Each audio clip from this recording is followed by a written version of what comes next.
Paul George is a future Hall of Famer and one of the best players of his generation. But what if I told you that he indirectly helped build the two teams competing in these NBA Finals? And no, this is not a theory, as this will make perfect sense if you watch through the rest of the video. But to get needed context, we need to travel back in time to the 2010s.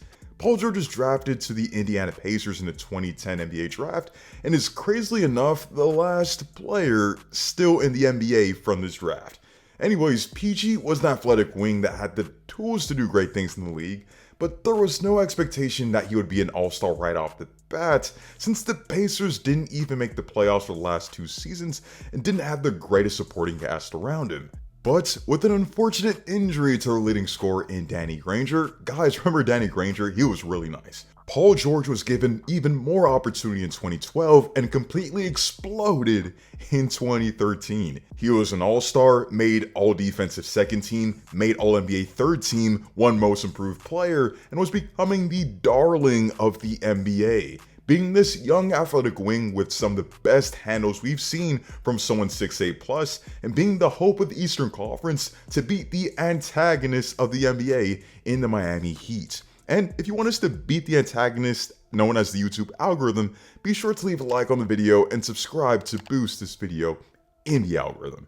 With a quality squad in one of the best rim protectors in the league in Roy Hibbert, David West, and Lance Stephenson, the Pacers built up their 2012 playoff appearance by eliminating Carmelo Anthony and the New York Knicks in the second round and making the conference finals in 2013. With all of America on their side, the Pacers genuinely put the Miami Heat on the ropes, and Paul George was stringing meaningful performances and moments together, including 28 points in Game 6 to force a Game 7 against the Heat.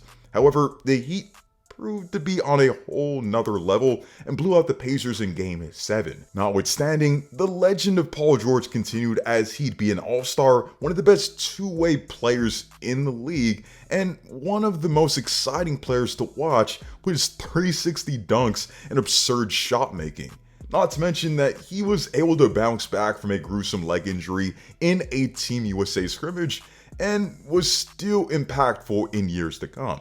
However, the Pacers' results floundered in these years. With the roster getting worse and worse, the Pacers were first round outs, and frustrations were definitely brewing in Indy. And due to his contract winding down and PG uninterested in signing a long-term deal, PG-13 was about to get traded, but not to the team or package that you'd expect. Despite links to LA and even a deal that could have materialized with the Cleveland Cavaliers, PG would be headed to the OKC Thunder, who desperately needed to support their MVP in Russell Westbrook, who had to backpack for much of the 2017 NBA season.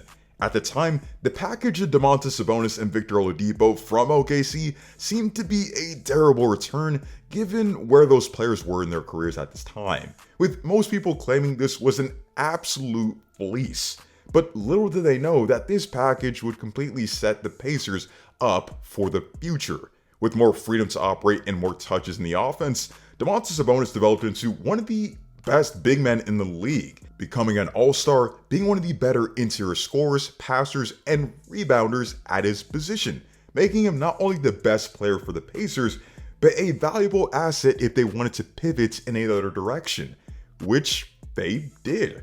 With them essentially reaching their ceiling as a first or second round out, the Pacers got ahead of the curve and traded Sabonis to the Sacramento Kings in a deal that could be a win-win for both teams. The Kings would be getting a star center to pair with their franchise point guard in De'Aaron Fox, and the Pacers would now be receiving one of the better playmakers and most efficient guards in the league in Tyrese Haliburton to be their franchise point guard. This trade is absolutely crazy when you realize that Tyrese Haliburton wanted to stay in Sacramento, but I'd say the Pacers won this deal. During this Tyrese Haliburton era, the Pacers have reached a higher ceiling than they ever had with Paul George, making the conference finals in 2024 and making the NBA finals in 2025, where they're just 3 wins away from winning their first title in franchise history. Tyrese has been invaluable in that, putting up great performances, hitting 5 clutch shots in this postseason alone, while helping the team make impossible comebacks and proving to all of his colleagues that he's in fact not the most overrated player in the NBA. So that's how Paul George helped build this Eastern Conference champion in the Pacers, but what about the OKC Thunder? Well, upon arriving in OKC, all people could think about outside of his fit with Russ was whether PG would be re-signing with the Thunder, as with an opt-out, he essentially only had 1 year left on his deal. However, this chatter didn't alter his play on the court, in the regular season at least, being an all-star and an all-NBA performer who helped the Thunder get the 4th seed in the Western Conference. But what we didn't know is how dreadful playoff P would be in Game 6 against the Utah Jazz against a rookie Donovan Mitchell and Rudy Gobert. In that game where Russ took a mind-numbing 43 shots, PG was AWOL, shooting 2 of 16 from the floor and having just 5 points on the night.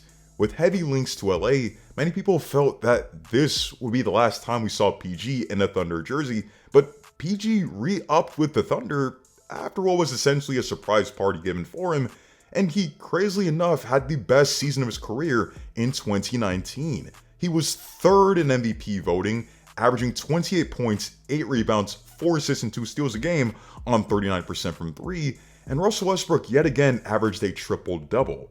But even with a solid squad and a top 5 defense, OKC was in the bottom half of the league in terms of offensive rating, finished just 6th in the Western Conference, eventually lost in just 5 games in the first round to the Portland Trail Blazers in a series where many people felt they should have even won. Crazy enough, the game in which PG declared Damian Lillard shot a bad shot would actually be his last game in an OKC uniform, with him being a part of one of the most shocking trades of the decade to the LA Clippers. So how did we even get here? Well, basically Kawhi Leonard was coming off a championship and finals MVP for the Toronto Raptors in 2019, but was verbally non-committal to the Raptors the whole regular season, rather letting the season play out and weighing his options. His final destinations eventually came down to the Raptors, the Clippers, and the Lakers. But the Clippers were sent into a frenzy once Kawhi let them know that he wouldn't be signing with the team unless they can pair him with an all-star player. They also couldn't allow him to dare go to their city rivals in the Lakers and create a super team with LeBron James and Anthony Davis. Inserts Paul George. PG still had years left on his deal since he signed a max extension with the Thunder, so this deal looked unimaginable.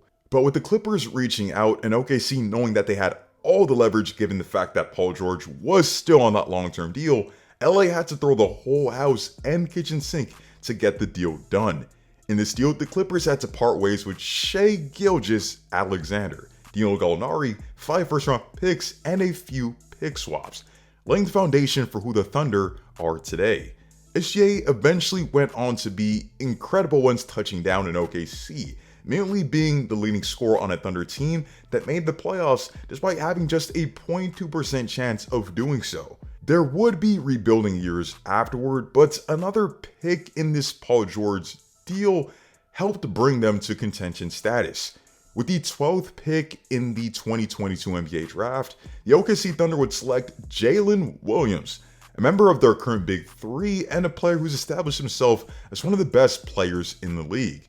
In 2025, SJ has made 3 All-NBA first teams, has been the most prolific driver in basketball, is a maestro in the mid-range, is one of the most unstoppable players in the league, and of course, in 2025 was the MVP and has been invaluable in the route to the NBA Finals.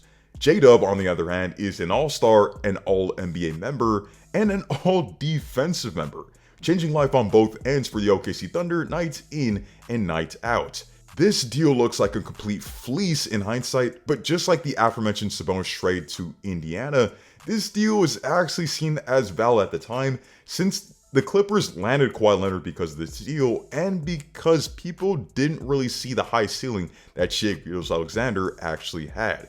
In 2025, it's absolutely crazy that landing Paul George and eventually trading him altered the trajectories of so many franchises, and it's even more insane that 2 of those teams are representing the entire Eastern Western Conference in the NBA Finals off the backs of players who were directly in those trades. Two of those players, in Tyrese Halliburton and Shai Gilgeous-Alexander, are franchise players who are trying to take the crown as the best to ever do it for the Pacers and Thunder respectively, and one of those Clipper picks ended up being a top 20 or so player in J-Dub.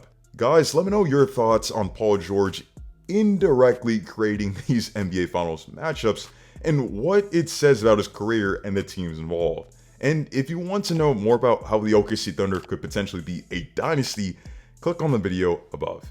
Be sure to like and subscribe, and see you all in the next one.